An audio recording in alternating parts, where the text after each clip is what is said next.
siapapun artis, Krisdayanti kemarin juga ketika dia masuk ke DPR kan karir keartisannya langsung meredup. Sementara Teh Meli siap untuk itu? Nggak siap dong pastinya. Aku pengennya dua-duanya gitu. Terus gimana? Karena kan yang pertama aku terjun ke masyarakat juga memilih aku pastinya kecil besarnya karena itu juga. Karena nama itu ya? Ya karena itu juga. Jadi itu harus aku pertahankan, dan yang pasti masuknya aku ke DPR juga salah satu yang mau aku perjuangkan adalah nasib seniman. Jadi aku tetap akan di situ. Terus alhamdulillahnya juga karena aku bukan hanya seorang penyanyi, aku penulis buku, aku penulis skrip, aku penulis lagu. Jadi 3 hal itu masih bisa aku lakukan karena 3 hal itu nggak terbatas waktu, nggak terbatas kapan, nggak terbatas usia. Jadi insya Allah sih aku masih bisa nyambi untuk seni.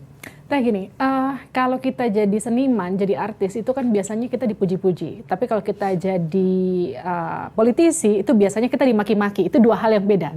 Jadi siap nggak Teh ketika misalnya sekarang orang mengeluh-elukan Melly Goeslaw, suaranya, lagunya, semuanya orang suka. Tapi ketika jadi politisi ternyata misalnya amit-amitnya akan banyak kritikan. Namanya juga baru ya Teh, akan banyak masukan, akan banyak kritikan. Teh Melly kurang ini.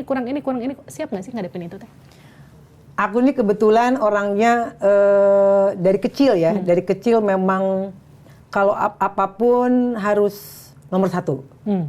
Itu kejelekan aku, sekaligus kebaikan aku. Jadi kayak misalnya penyanyi, aku harus pencipta lagu harus walaupun enggak juga ya, tetap aja ada yang baru, ada yang lebih baik dari aku. Jadi mungkin di dunia politik juga aku pasti akan belajar banyak, dan satu hal yang terus aku ingat itu adalah ketika aku terjun ke dunia politik, aku nggak mau malu-maluin karena ini menyangkut dengan korps aku sebagai seniman. Jadi aku insya Allah akan merubah stigma bahwa seniman atau penyanyi atau siapapun itu yang bergelut di dunia seni itu cuma membawa nama besar, membawa popularitas untuk terjun ke dunia politik dan berhasil. Aku pengen juga seperti halnya yang sudah mendahului aku kayak Teh Nurul Arifin, Desi Ratnasari, Mbak Oneng, itu juga menurut aku artis-artis yang di dunia politiknya menurut aku keren sih gitu. Udah sempat ngobrol sama mereka belum sih Teh?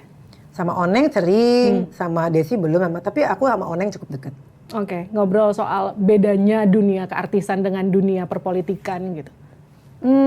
Kayaknya dibawa santai aja ya, dan background mereka juga agak kuat untuk di akademisnya gitu ya, beda sama aku. Tapi aku yakin kalau selama kita masih mau belajar dan tujuan utamanya memang bagus sih, insya Allah sih semua juga bisa berjalan dengan baik.